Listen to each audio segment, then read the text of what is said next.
Generally driven और ambitious लोगों की लाइफ में स्ट्रेस और एंजाइटी हाई होती है क्योंकि वो फेल नहीं होना चाहते। अब ये जो ड्रिवन और एम्बिशियस लोग हैं ये दो किस्म के होते हैं। एक तो वो है जो कि एम्बिशियस और ड्रिवन तो होते ही हैं और बहुत ज़्यादा मेहनत कर रहे होते हैं और एफर्ट भी डाल रहे होते हैं, ड्राइव भी हाई होती है, फिर भी सक्सेसफुल नहीं हो रहे होते, उनके रिजल्ट नहीं आ रहे होते जितनी वो मेहनत कर रहे होते। वजह उसकी ये होती है कि उनकी प्रोडक्टिविटी लो होती है, उनका फोकस लो होता है। फोकस और प्रोडक्टिविटी कम होने की वजह होती है स्ट्रेस और एंजाइटी। स्ट्रेस और एंजाइटी की वजह होती है कि वो ज़्यादातर पास्ट में रहते हैं और पास्ट में जो उनके साथ गलत हुआ होता है उसके बारे में अफसोस करते रहते हैं और कंप्लेन करते रहते हैं और दूसरों को ब्लेम करते हैं और फ्यूचर के बारे में बहुत ज़्यादा सोचते हैं। और जब भी आप फ्यूचर के बारे में सोचते हैं अनसर्टेनिटी क्रिएट हो जाती है, उसकी वजह से भी एंजाइटी हाई हो जाती है। दूसरे किस्म के लोग वो होते हैं जो सक्सेसफुल होते हैं और वो अपनी एंजाइटी, स्ट्रेस, फियर और वरी को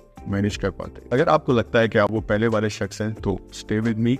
इन this video we are going to talk about the techniques to manage your stress and worry. My name is Rizwan Shuja. I'm a business owner and an author. I manage several businesses and rental properties. मेरा भी जब career start हुआ था तो मैं भी बहुत छोटी छोटी इश्यूज के ऊपर वरी और स्ट्रेस लेता था और एंक्शस हो जाता था।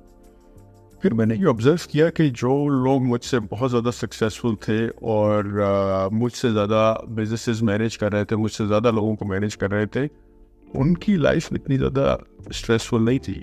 फिर मैंने इस पे रिसर्च की, उनसे बात की तो पता चला कि वो एक टेक्निक यूज़ करते हैं माइंडफुलनेस, जिसकी वजह से उनकी स्ट्रेस और एंजाइटी कंट्रोल में रहती है। आज हम बात करेंगे डिफरेंट माइंडफुल टेक्निक्स की। माइंडफुलनेस का मतलब है कि प्रेजेंट में रहना, प्रेजेंट में रह के बहुत ज़्यादा पास्ट के बारे में नहीं सोचना क्योंकि पास्ट में रिमोर्स और रिग्रेट है, अफसोस है, और फ्यूचर में अनसर्टेनिटी है। तो दोनों सूरतों में आपके अंदर स्ट्रेस और एंजाइटी क्रिएट हो जाती है। और माइंडफुलनेस का मतलब है कि प्रेजेंट में रह के जो अपने करंट थॉट्स हैं उनको ऑब्जेक्टिवली एनालाइज करना और अपने करंट इमोशंस को मैनेज करना और टेम करना। अगर आप अपने इमोशंस को और थॉट्स को कंट्रोल कर सकते हैं, टेम कर सकते हैं, तो आप अच्छे इमोशनल स्टेट में रह सकते हैं और you will be able to make good decisions, you will have good judgment in selection। और आप सक्सेसफुल होते हैं अपने डिसीजन मेकिंग से।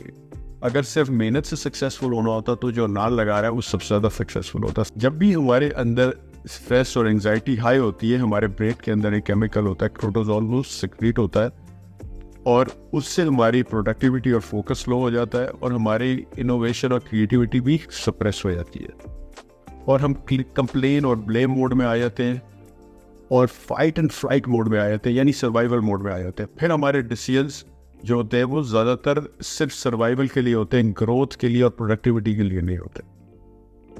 आज हम बात करेंगे डिफरेंट माइंडफुल टेक्निक्स की, जिसको लेकर हम अपनी स्ट्रेस और वरी और एंजाइटी को मैनेज कर सकते हैं, कंट्रोल कर सकते हैं और प्रेजेंट में रह सकते हैं। उसमें सबसे पहली टेक्निक है ब्रीदिंग टेक्निक। ये बिल्कुल ही बेसिक टेक्निक है और मेरा ख्याल है सबसे ज़्यादा ईजी और यूजफुल है। इसमें आप क्या करते हैं कि किसी कंफर्टेबल जगह पे आराम से बैठ जाते हैं या लेट जाते हैं और अपनी आंखें बंद करके ब्रीदिंग करते हैं और ब्रीदिंग पे फोकस करते हैं, यानी इनहेल फिर एक्सहेल। यानी जब सांस अंदर आ रही है तो इनहेल पे फोकस करें, फिर एक्सहेल पे फोकस करें। और जब आप इनहेल कर रहे हैं तो इमेजिन करें कि वाइट लाइट आपके अंदर जा रही है जो आपको पॉजिटिव एनर्जी और पॉजिटिव इमोशंस दे रही है, जैसे लव है, हैप्पीनेस है, जॉय है, कंपैशन है, एम्पैथी है।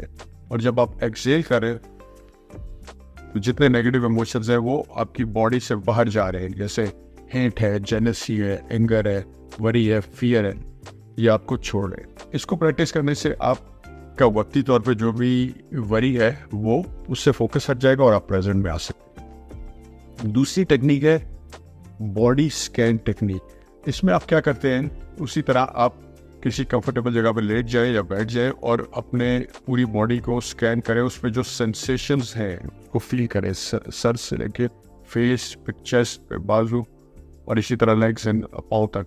फॉर एग्जांपल फेस है, आप फेस पे फील करें कि इस वक्त आपको क्या महसूस हो रहा है, क्या टेम्परेचर फील हो रहा है, ठंडा है या गर्म है या नॉर्मल है, और कहीं कोई सेंसेशन है इसी तरह फिर आप नेक पे जाए, चेस्ट पे जाए और इस तरह हाथों पे। इससे आपका भी फोकस सेंटर हो जाएगा और आप प्रेजेंट में आ जाएंगे। तीसरी टेक्निक है 5 4 3 2 1 टेक्निक। इसमें आप इसी तरह कंफर्टेबल होके आंखें बंद करके बैठ के या लेट के सोचते हैं किसी भी 5 चीज़ों के बारे में जो कि आप देख सकते हैं, फिर कोई भी 4 चीज़ें जो आप टच कर सकते हैं, फिर कोई भी 3 चीज़ें जो आप सुन सकते हैं, फिर 2 चीज़ें जो आप स्मेल कर सकते हैं, सूंघ सकते हैं, फिर कोई भी एक चीज़ जो आप टेस्ट कर सकते हैं। इस तरह भी आपका फोकस वापस प्रेजेंट में और आपकी स्ट्रेस कम होगी। चौथी टेक्निक है, इट्स कॉल्ड इनफॉर्मल माइंडफुलनेस। इसकी खूबसूरती यह है कि आपको किसी कंफर्टेबल जगह पर लेट के आंखें बंद करने की जरूरत नहीं है, आप कहीं भी हो सकते हैं।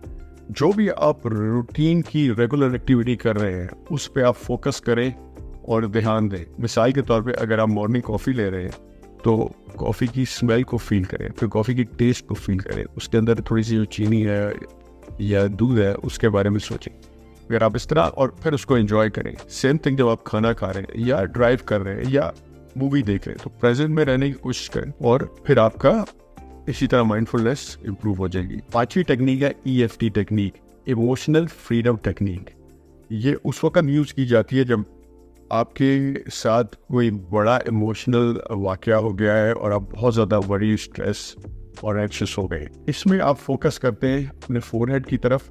It's a combination of affirmations and mindfulness. इसमें आप अपनी आंखें बंद करके फोरहेड पे फोकस करते हैं और हल्का हल्का टैप करते हैं और साथ में एफर्मेशंस यूज कर सकते हैं। I am getting stronger and stronger, I am getting happier and happier, या फिर all the strength I need is with in me now, all the love I need is with in me now.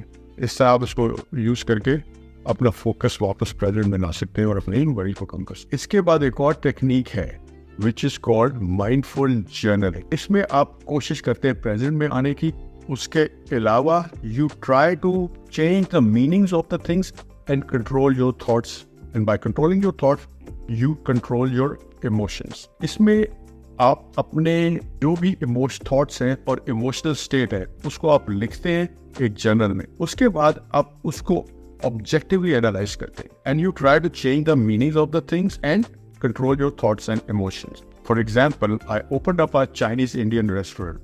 वो कभी successful नहीं हो सका और we had to shut it down. अगर मुझसे कोई पूछता था कि इसके बंद होने की या फेल होने की क्या वजह हुई, तो मैं कहता था कि यार वहाँ पार्किंग नहीं थी, एम्प्लॉयज़ अच्छे नहीं थे, मेरे पास टाइम नहीं था या मैनेजर अच्छा नहीं था, इस तरह की बातें। अच्छा, जब मैं अपने सेल्फ रिफ्लेक्शन की जर्नी से गुजरा देन आई रियलाइज कि अगर पार्किंग नहीं थी उसकी वजह ये थी कि मैं उसको एनालाइज नहीं सही तरह कर सका, क्योंकि पार्किंग तो पहले भी नहीं थी। ऐसा तो नहीं था कि जब रेस्टोरेंट लिया तो पार्किंग लग गई।